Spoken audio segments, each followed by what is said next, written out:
Assalamualaikum warahmatullahi wabarakatuh. Perkenalkan, nama saya Muhammad Aslam Nur Ilham dari jurusan Otomasi Sistem Permesinan dengan NIM 22 USP 669. Dan kini saya akan menjelaskan materi tentang hubung daya 1 dan 3 fasa.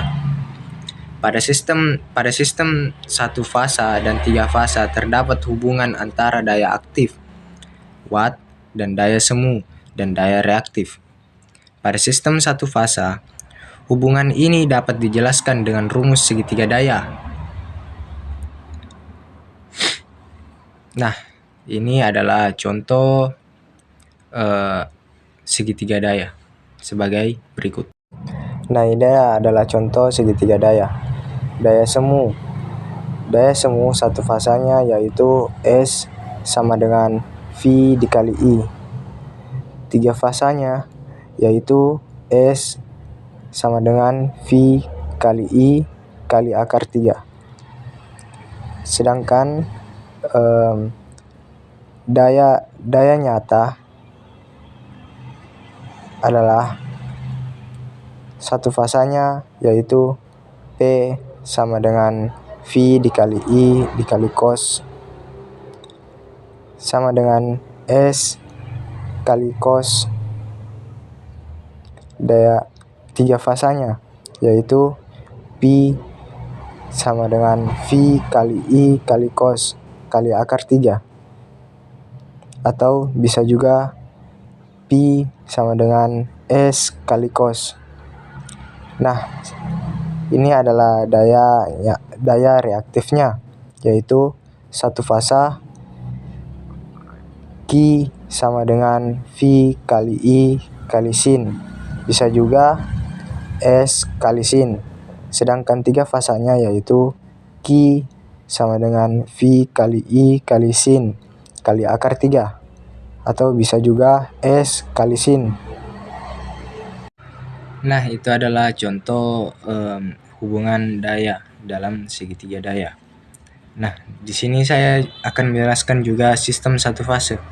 Dalam sistem 1 fase, daya listrik diukur menggunakan 3 komponen utama, yaitu yang pertama daya aktif, daya semu, dan daya reaktif.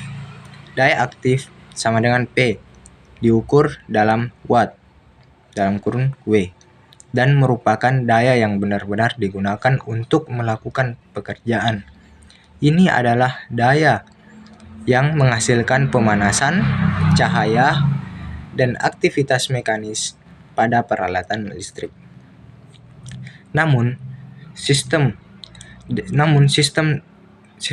fase ini ada juga komponen daya yang lain yang disebut reaktif, dalam kurung Q. Ini diukur dalam volt atau ampere. Reaktif, dalam kurung var. Daya reaktif terkait dengan medan magnet yang dihasilkan oleh peralatan induktif seperti motor dan transformator. Dan sistem 3 fasanya. Sistem 3 fasa lebih umum digunakan dalam kontribusi listrik karena efisiensinya yang lebih tinggi. Dalam keadaan 3 fase, daya juga diukur menggunakan konsep daya reaktif. Daya reaktif, daya aktif, dan daya semu. Dalam sistem 3 fase, konsep segitiga daya masih berlaku, tetapi dengan sedikit perbedaan.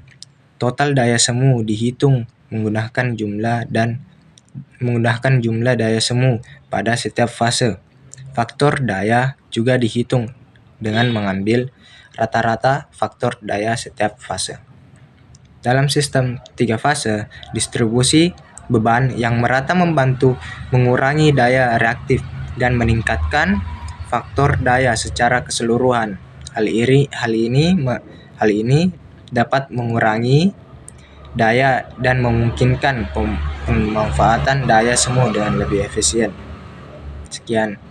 Assalamualaikum warahmatullahi wabarakatuh.